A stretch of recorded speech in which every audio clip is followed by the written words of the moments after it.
Assalamualaikum warahmatullahi ta'ala wabarakatuh. Alhamdulillahi rabbil alamin, wal aqibatu lil muttaqin, wala udwana illa 'alal zalimin. أشهد أن لا إله إلا الله وحده لا شريك له، وأشهد أن محمدا عبده ورسوله. اللهم صل وسلم على هذا النبي الكريم سيدنا ومولانا محمد وعلى آله وأصحابه أجمعين. Amma ba'd.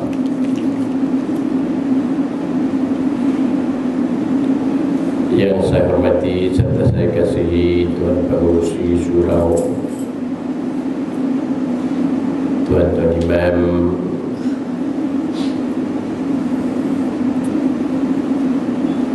para jamaah muslimin muslimat yang dirahmati Allah sekalian.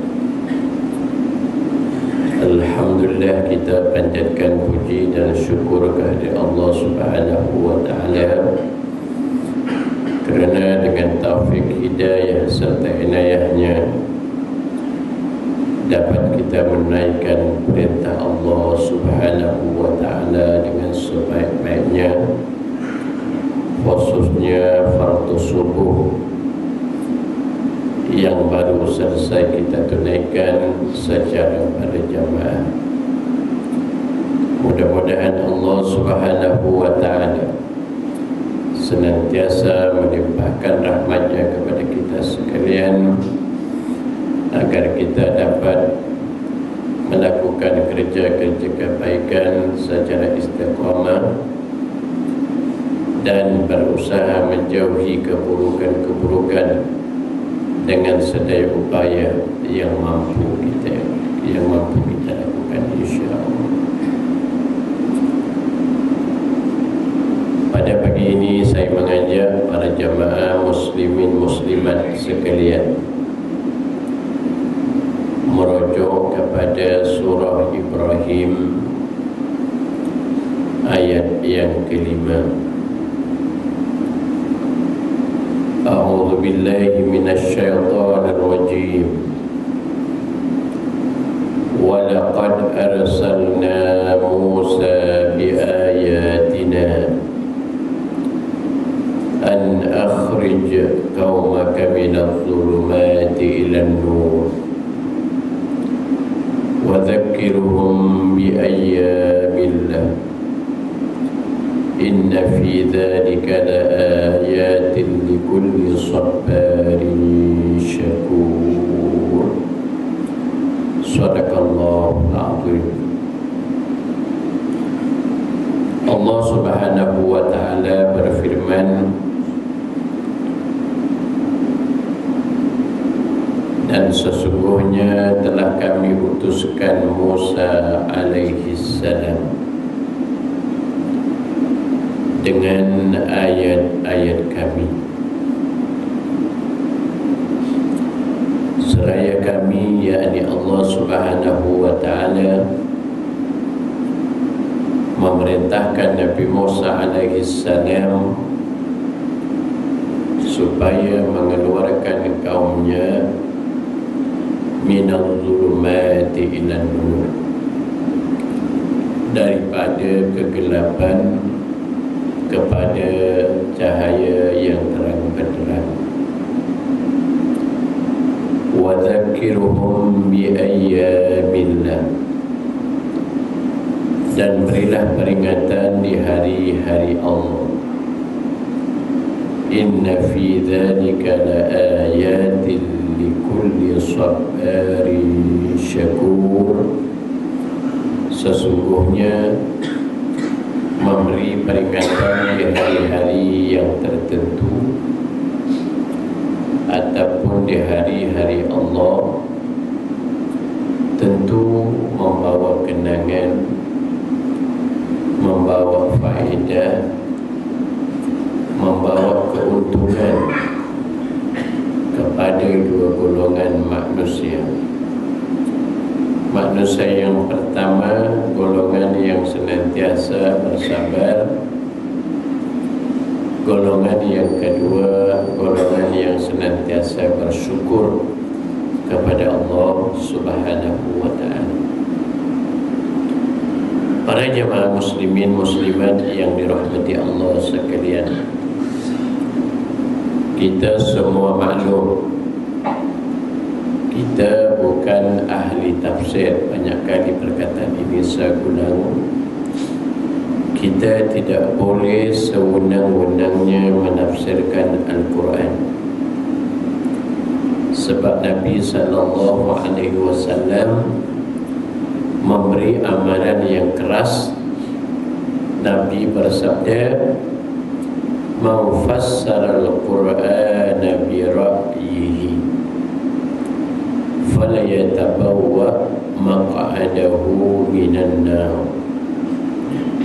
Siapa yang menafsirkan Al-Quran mengikut apa yang ada di dalam benaknya atau di dalam kepalanya, tanpa merujuk kepada tafsir-tafsir yang muktabar, tanpa merujuk kepada as-sunnah, yakni kepada hadis-hadis Nabi sallallahu alaihi wasallam, dan juga tanpa melihat tafsiran ulama-ulama yang muktabar.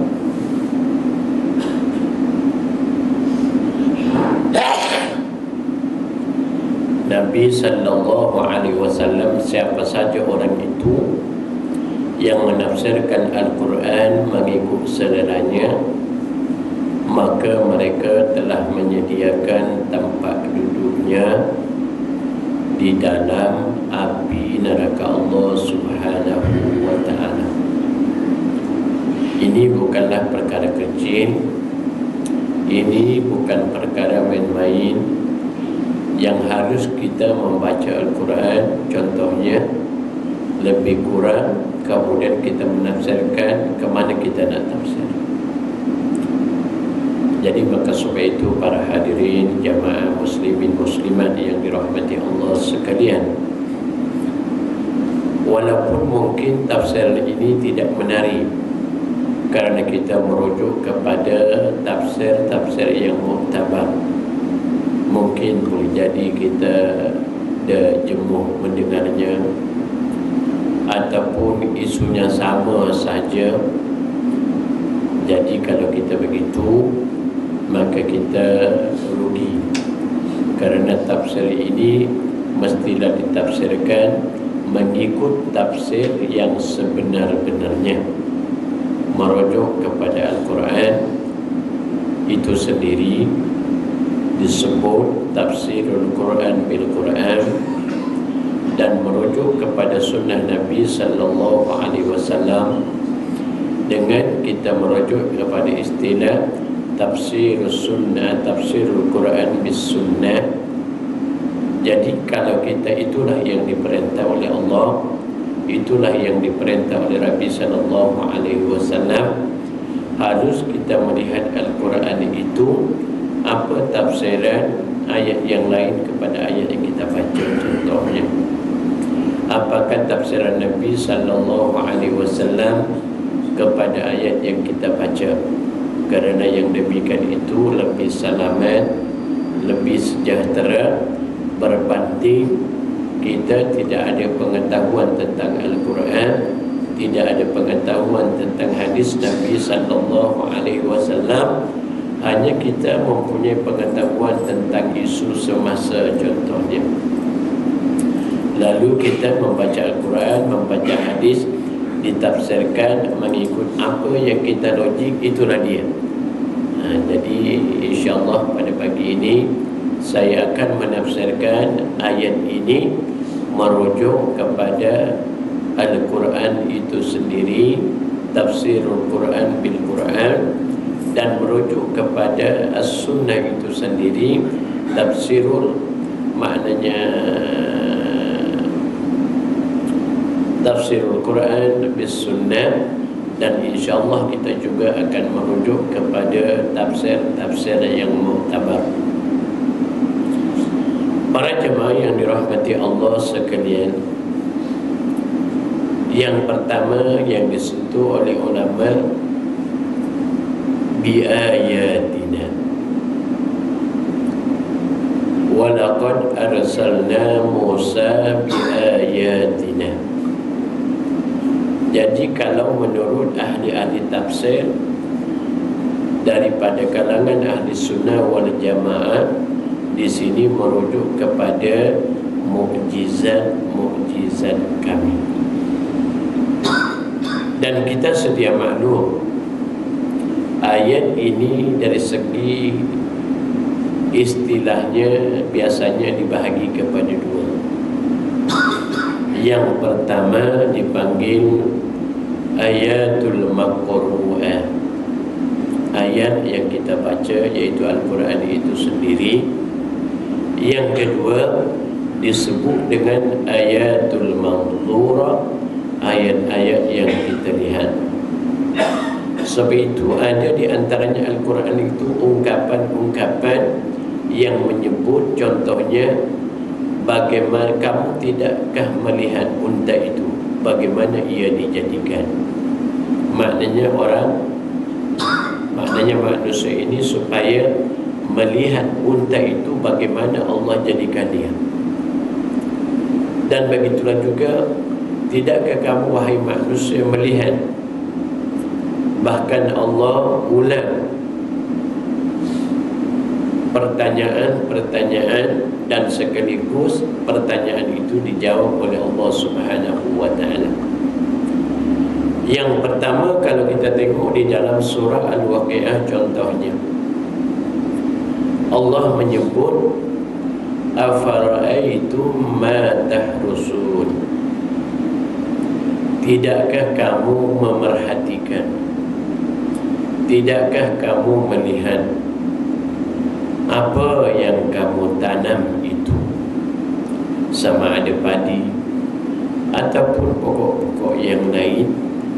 Maka Allah datangkan soalan, a'antum tazra'unahu am nahnu zari'un, adakah kamu yang menumbuhkan tumbuh-tumbuhan itu ataupun kami yang menumbuhkannya, kata Allah Subhanahu wa ta'ala. Begitulah juga umpamanya ayat-ayat yang menyentuh tentang air. Afara'aitumun nara allati turun,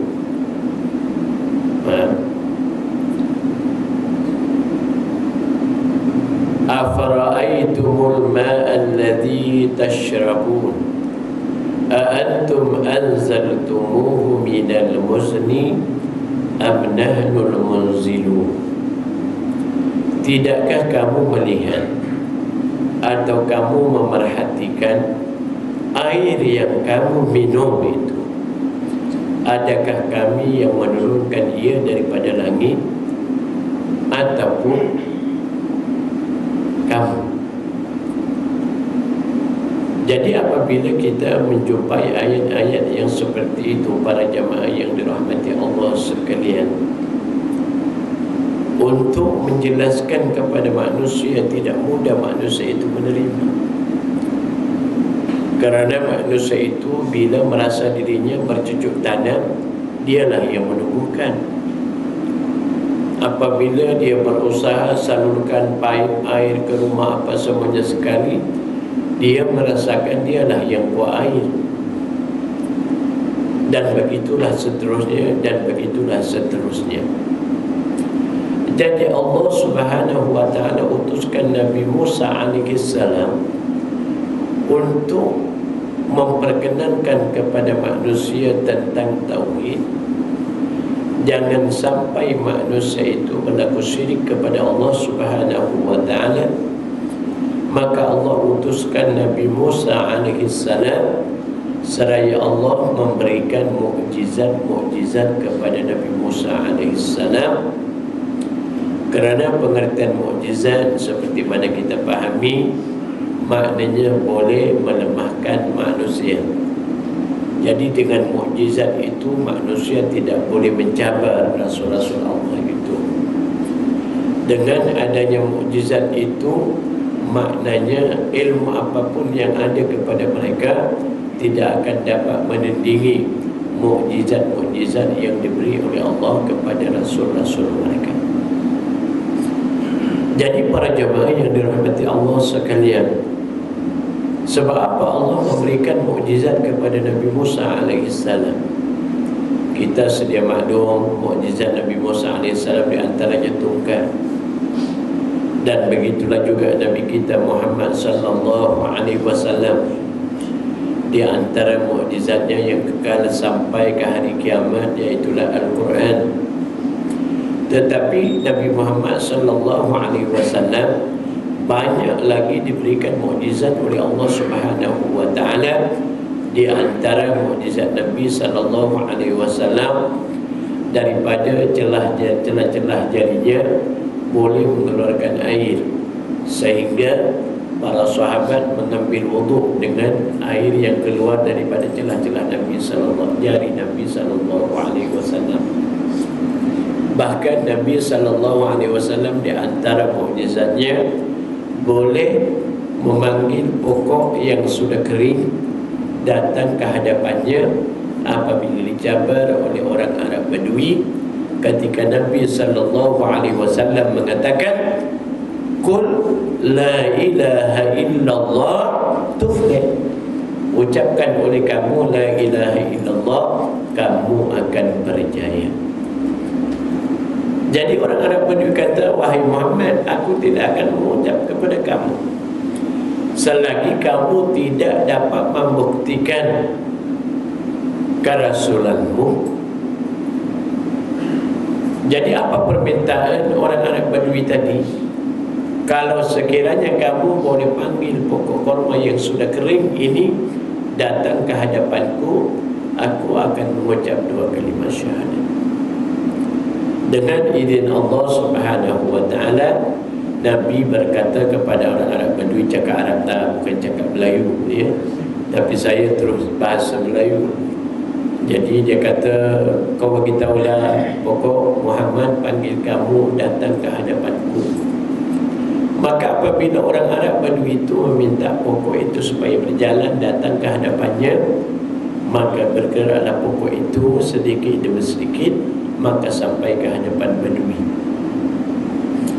Lalu kata Badui, "Wahai Muhammad, aku tidak akan beriman, tidak akan mengucap 2 kalimat syahadah yang kamu ajarkan kepada kami selagi kamu tidak membenarkan aku sujud kepadamu."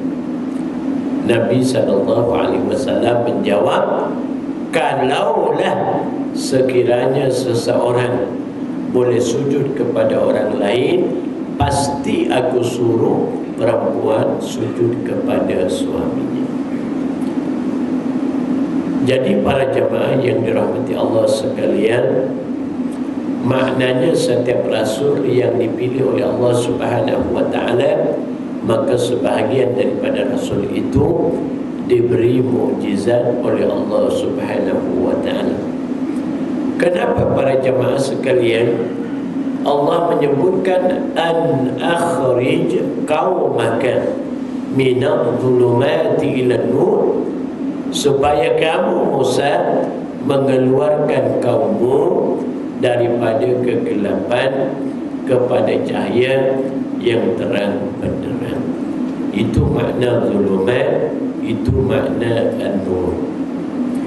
Tetapi apakah pandangan ulama-ulama tafsir tentang kalimat zulumat dan juga an-nur?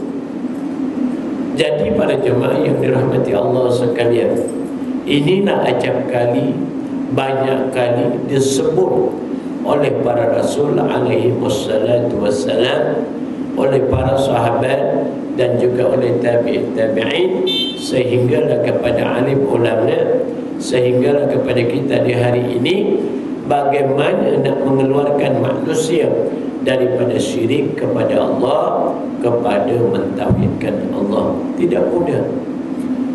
Sebagaimana saya sebutkan tadi, ayat suci Al-Quran, Allah bertanya, afara'aitum ma tahrusun,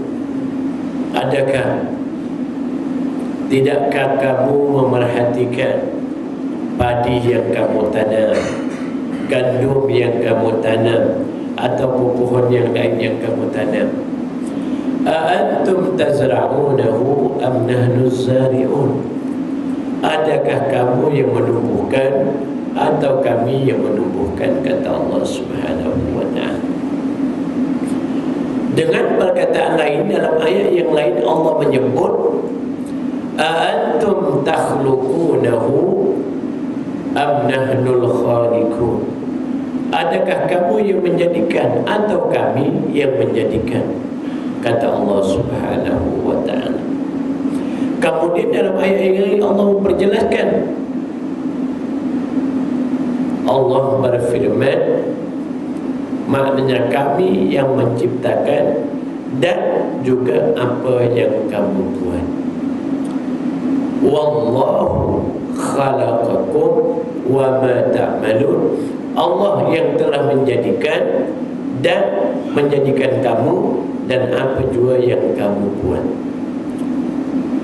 Kalau sekiranya tuan-tuan tidak mempunyai keimanan yang kukuh, tidak mempunyai keyakinan yang kukuh, mana mungkin kita untuk mengatakan Allah yang menjadikan rumah?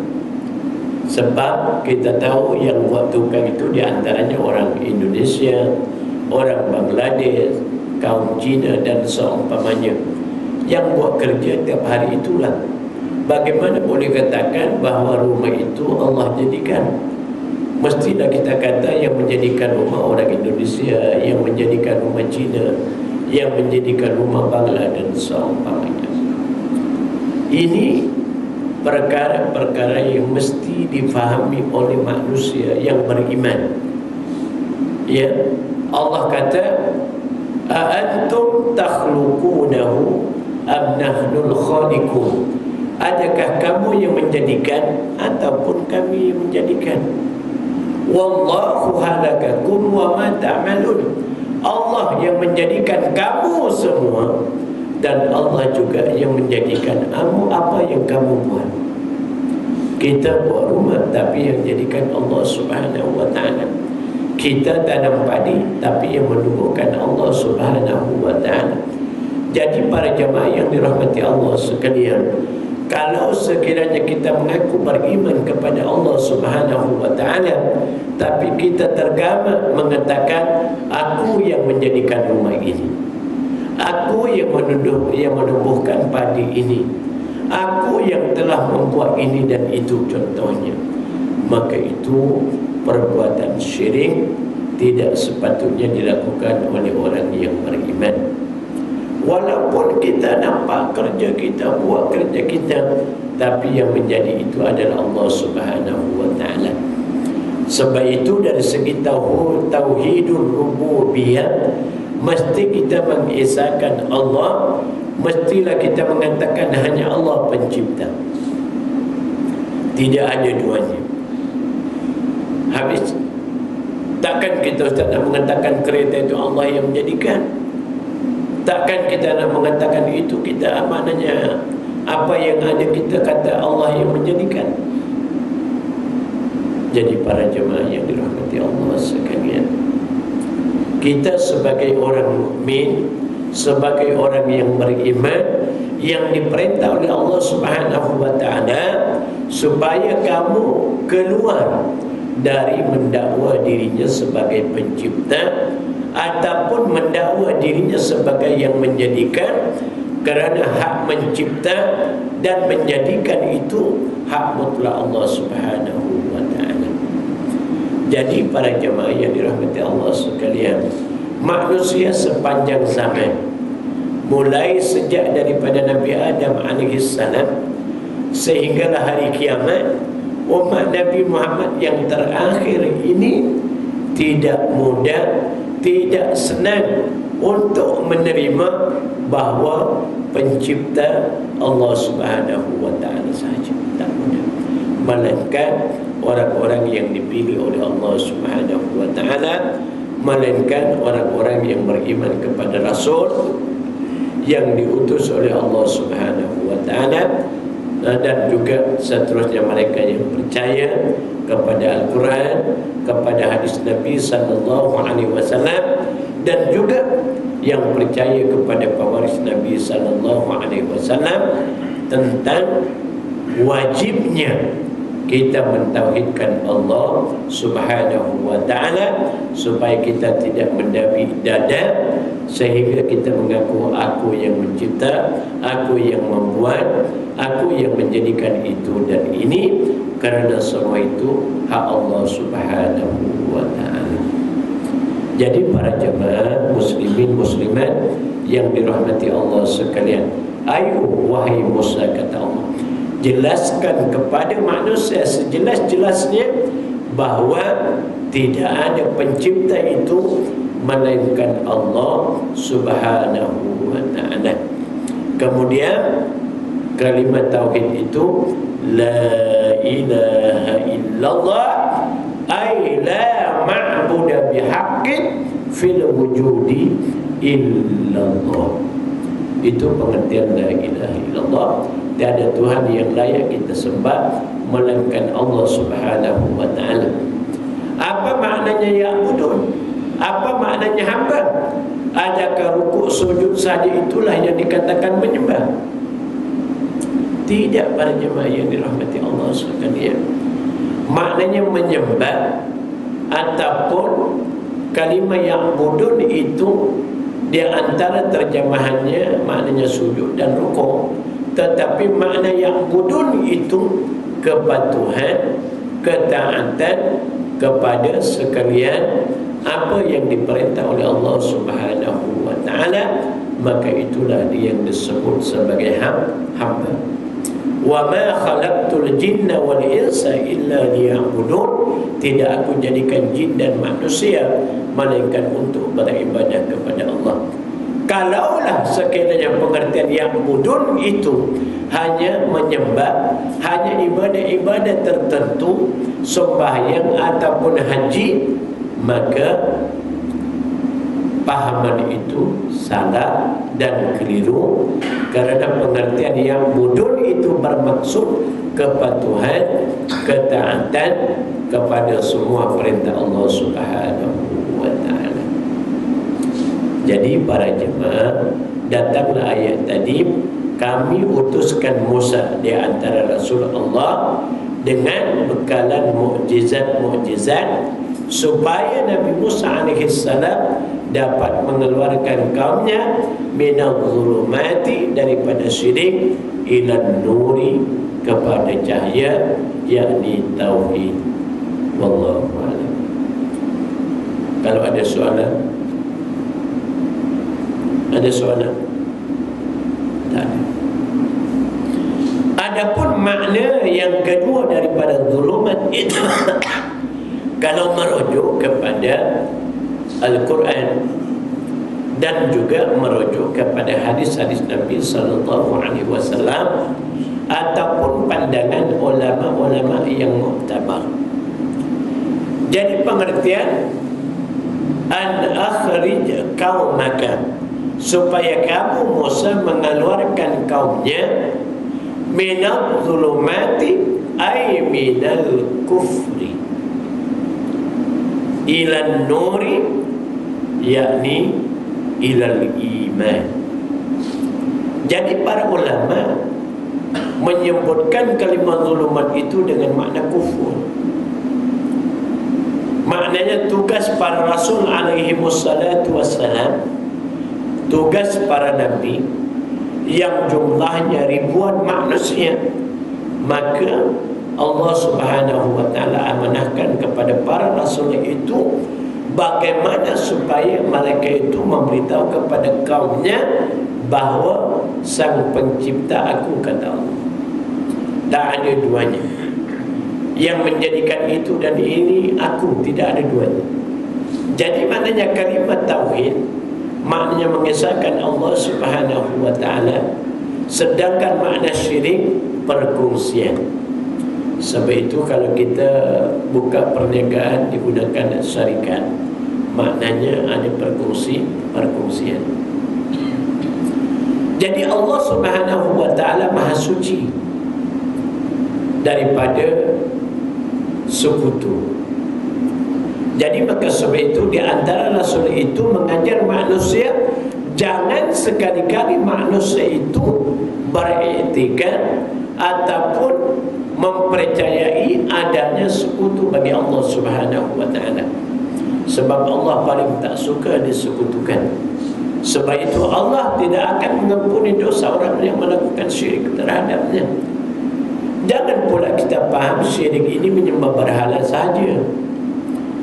Jangan katanya kita syirik itu kita menganggap Tuhan itu trinity ke macam penganut Nabi Injil, penganut kitab Injil yang sudah diselewengkan orang Kristen, trinity yang kepercayaannya, keyakinannya. Jangan. Allah Subhanahu wa ta'ala Maha Esa. Jadi maka sebab itu di antara tugas para rasul itu untuk menjelaskan kepada manusia, untuk mendidik manusia supaya yakin seyakin-yakinnya bahawa pencipta itu Allah. Maka sebab itu juga manusia itu di antara rasul Allah Subhanahu wa ta'ala diutus oleh Allah Subhanahu wa ta'ala supaya jangan ada sifat-sifat ingkar, sifat-sifat kafir. Sebab kadang-kadang Al-Quran ini para jamaah yang dirahmati Allah sekalian, ceritanya boleh katakan logik, munasabah dengan akal. Tidak ada yang tidak munasabah. Sebab itu satu pahaman yang silap. Kalau sekiranya ada yang bercanggah dengan akal, maka pahaman ini tidak memegang kepada Al-Quran, maka menurut mereka berpegang kepada akal. Aliran yang saya maksudkan ini aliran Mu'tazilah. Dia mengutamakan akal. Walau bagaimanapun para jamaah yang dirahmati Allah sekalian, apabila kita membaca dzalikal kitabu la raiba fihi hudan lil muttaqin, ay hadzal kitabu alladhi yaqra'u 'alaikum Muhammadun la raiba fihi ay la syakka fihi naba'a man qablakum wa naba'a man ba'dakum wa hukmu ma bainakum wa man qala bihi sadaqa wa man hakama bihi adalan wa man iltamasa al-huda min ghairihi fa'adallahu Allah. Maka mereka itu telah disahkan oleh Allah Subhanahu wa ta'ala. Jadi Al-Quran yang dibaca oleh Muhammad ke atas kamu tidak ada syak, tidak ada keraguan. Di dalamnya semuanya betul datangnya daripada Allah Subhanahu wa ta'ala.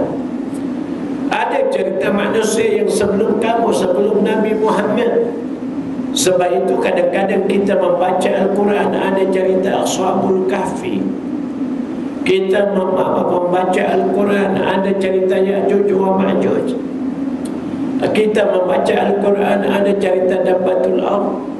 Sebab itu para pengkaji, kadang-kadang saya minta maaf, saya gunakan istilah para pengkaji. Kadang-kadang orang yang ada makna sampai kepada peringkat PhD, sepatutnya dia semakin banyak ilmunya, semakin tunduk kepada Allah Subhanahu wa ta'ala, semakin dia percaya kepada Allah Subhanahu wa ta'ala. Jadi apabila dia bercerita tentang, contohnya, bila orang baca berzanji, di dalam berzanji ini ada binatang yang boleh bercakap, tak masuk akal. Oleh kerana tak masuk akal, maka sebab itu berzanji ini dongeng, katanya. Kita tak boleh berkata begitu dahulu, ya. Kerana berzanji ini bukan dibuat orang sembarangan. Maknanya juga orang alim. Ada yang berpendapat orang itu sebagai mufti dan seumpamanya. Jadi maka sebab itu tuan-tuan, kalau fikir dengan akal, bagaimana Ashabul Kahfi ini boleh tidur 300 tahun? Masuk akal ke orang tidur 300 tahun? Bagaimana Ya'juj wa Ma'juj itu yang dikepung oleh Zulkarnain. Suatu masa nanti akan keluar di akhir zaman dengan bilangan yang ramai dan usianya tak tua-tua, muda aja. Dan Ya'juj wa Ma'juj ini akan memenuhi jazirah Arab, penuh dengan Ya'juj wa Ma'juj. Kerana sejak Ya'juj wa Ma'juj itu dikepung oleh Zulkarnain, dan cerita ini di dalam Al-Quran tentu benar, datangnya daripada Allah Subhanahu wa ta'ala, bukan dongeng. Kita sebagai orang yang beriman kena yakin Ya'juj wa Ma'juj akan keluar di akhir zaman nanti. Bila kiamat sudah hampir nak berlaku, maka Ya'juj wa Ma'juj ini akan keluar dengan bilangan yang sangat ramai yang tidak dihinggapi usia tua. Kalau kita agak mana macam tak masuk akal. Sebab kalau tengok cerita Zulkarnain ini dalam sejarah, di antaranya di dalam kitab Bidayah wa Nihayah Ibnu Katsir menyebutkan bahawa Zulkarnain itu sezaman dengan Nabi Ibrahim alaihissalam, kerana kedua-dua orang ini, Nabi Ibrahim dan juga Zulkarnain, pernah bertemu di Mekah ketika menunaikan haji. Maknanya tua. Kenapa Ya'juj wa Ma'juj dia tak tua-tua, dikurung oleh Zulkarnain? Akal kita macam mana manusia? Ya'juj wa Ma'juj ini bukan binatang apa tuan-tuan, manusia. Ya, kalau dia kira macam main akal jutai, tak tahu macam mana contohnya. Jadi banyak perkara-perkara yang mungkin kalau akal kita bergantung kepada akal semata-mata, kalau tak bergantung kepada wahyu, sudah belum tentu kita tidak akan percaya. Begitulah juga Dabbatul Ard boleh bercakap. Begitulah juga Al-Jassas. Ketika Tamim bin Dari tersesat di lautan yang besar, lautan di mana wallahu a'lam, walaupun ada pendapat katakan di Yaman apa semuanya, sekali saya hanya tersesat di lautannya. Bila Tamim ad-Dari menceritakan kepada Nabi SAW adanya binatang besar yang tidak dikenali mana kepala, mana ekornya, kerana terlalu besar lebat bulunya, dan binatang itu boleh bercakap, memberitahu tentang adanya Dajjal. Ini hadis Nabi SAW. Kalau main akal aja mana mungkin. Jadi maka sebab itu para jemaah yang dirahmati Allah sekalian, apabila Al-Quran menyebutnya dan Nabi menyebutnya, logik di akal kata, logik di akal kita paksa akal kita supaya tunduk dan patuh kepada kebenaran Al-Quran dan sunnah Nabi sallallahu alaihi wasallam. Wajib begitu. Jadi kalau kita ingkar, tak percaya, walaupun percaya kepada Allah, percaya kepada Nabi sallallahu alaihi wasallam, tapi sebahagian cerita di dalam Al-Quran kita nafikan, kita tidak percaya, maka keingkaran itulah yang disebutkan kufur. Al-kufru millatu wahidah, yaitu al-inkaru billah ataupun al-inkaru bi kitabillah. Maknanya kufur itu satu cara, yaitulah mengingkari zat Allah, ataupun mengingkari kitab Allah, ataupun mengingkari sebahagian hukum-hukum Allah. Itu kafir. Contoh Al-Quran dalam suratul Maidah, wa man lam yahkum bima anzalallah fa ulaika humul fasikun. Satu. Wa man lam yahkum bima anzalallah fa faulaika humuz zalimun. 2. Wa man lam yahkum bima anzalallah faulaika humul kafirun. Bagaimana sekejap disebut fasik, sekejap disebut zalim, sekejap disebut kufur, maka sebab itu kita merujuk kepada pendapat ahli-ahli tafsir yang muktabar, ataupun kita merujuk kepada tafsiran Nabi sallallahu alaihi wasallam. Jadi para jemaah yang dirahmati Allah sekalian, untuk mengeluarkan manusia daripada kufur kepada beriman itu tidak mudah. Sebab itu Allah berikan mukjizat kepada para rasul alaihi wassalam.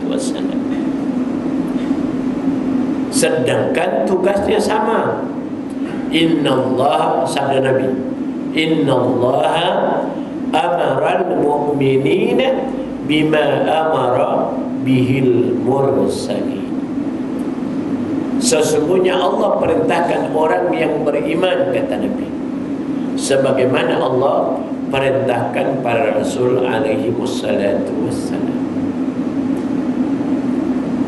Samanya, cuma bedanya para rasul diberi mukjizat oleh Allah, sedangkan kita tidak, hanya perlu merujuk kepada mukjizat yang diberikan oleh Allah kepada Nabi Muhammad sallallahu alaihi wasallam, yaitulah Al-Quran.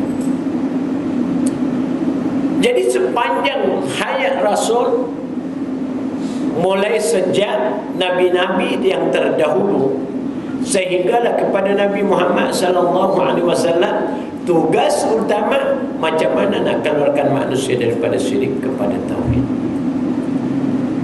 Macam mana nak keluarkan manusia daripada kufur kepada beriman. Jadi kufur ini maknanya keingkaran. Sama ada ingkar dengan zat Allah, ataupun dengan kitab suci Allah, ataupun dengan apa jua yang dikaitkan dengan Allah mereka ingkari, maka boleh menjadi kufur. Adapun makna yang ketiga daripada zulumat itu, kami telah utuskan Musa supaya kamu, wahai Musa, keluarkan kaumnya minal zulumati ila nur, ay minal ma'siyati ila ta'ah.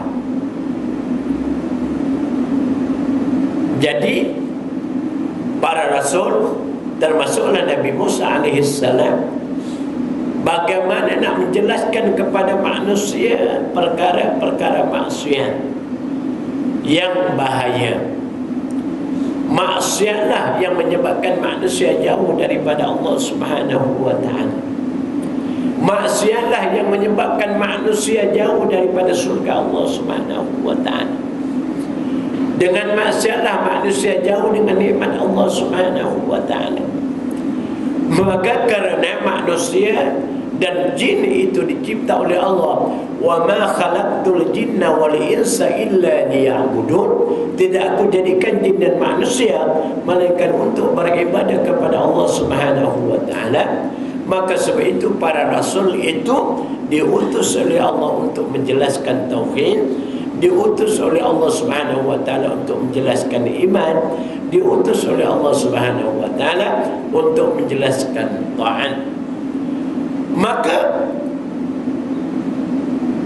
karena syirik itu lawan kepada tauhid, kufur itu lawan kepada beriman, dan juga maksiat itu lawan kepada taat.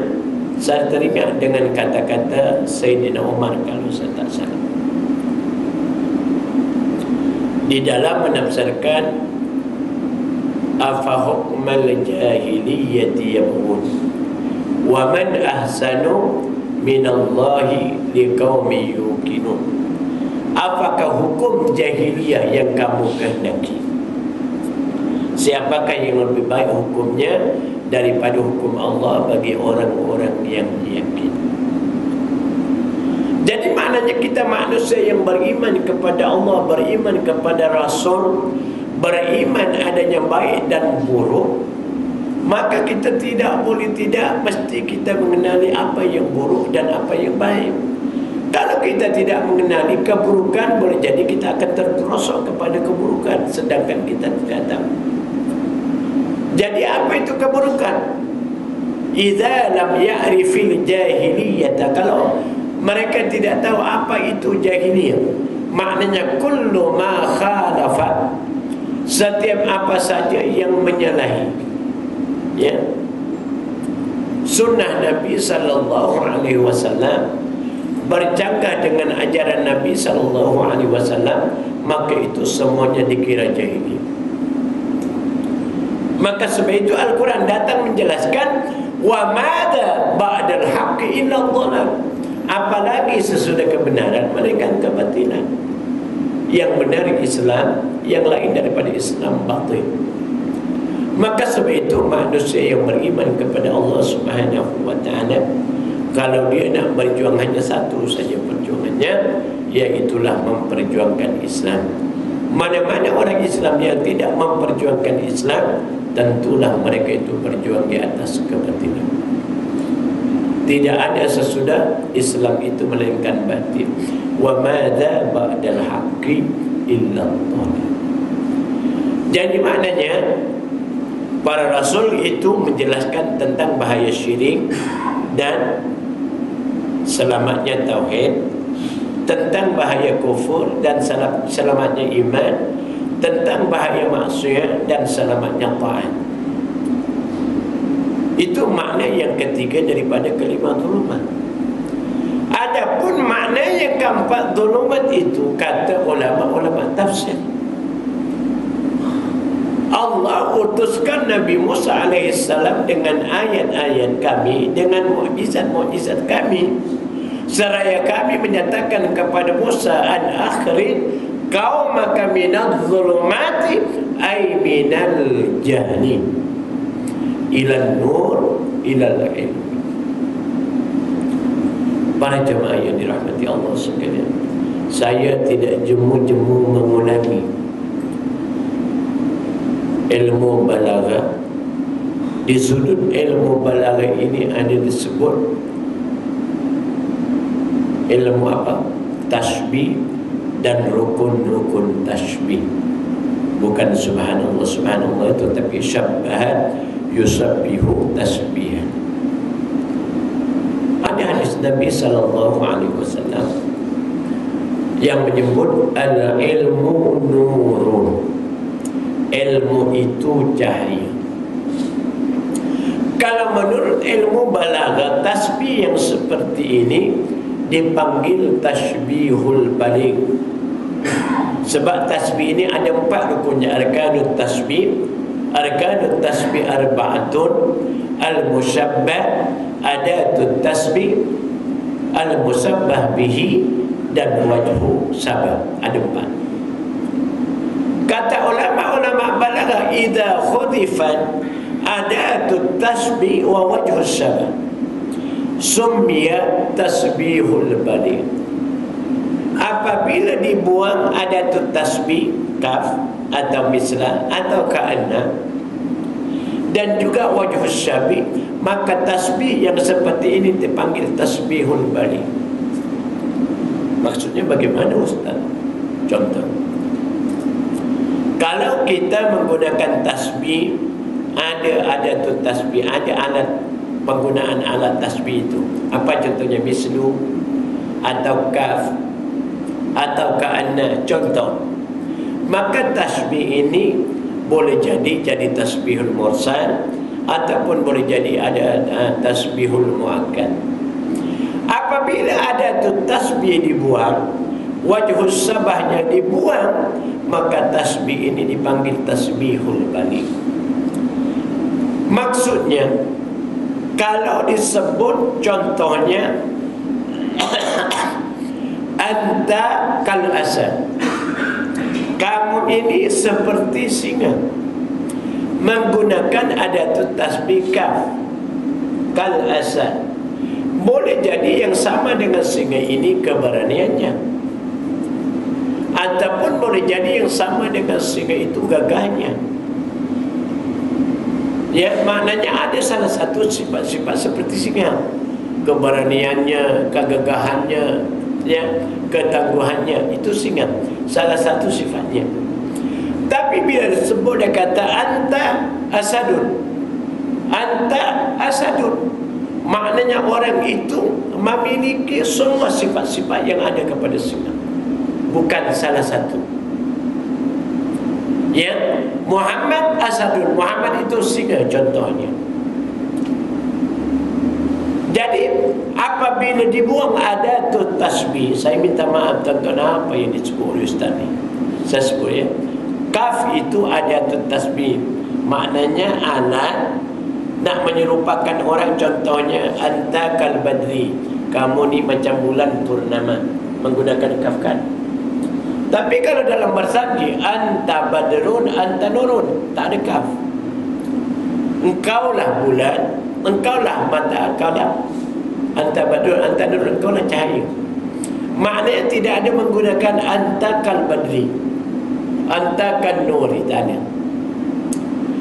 Jadi bila disebut anta badrun anta nurun, ataupun dalam hadis tadi maknanya al-ilmu nurun, itu dipanggil tasbihul balik. Maknanya kita kata apa ya, nak lebih jelas lagi, maknanya jahil, ilmu nurun, ilmu itu cahaya. Kalau tak ada ilmu itu orang gelap. Jadi maka sebab itu di antaranya kata-kata Imam Asy-Syafi'i, manusia yang paling buruk parangannya, manusia yang paling hina parangannya, manusia yang banyak menyesatkan manusia ramai, di antaranya mereka tak tahu yang ia tidak tahu, dan memang sememangnya dia tak tahu.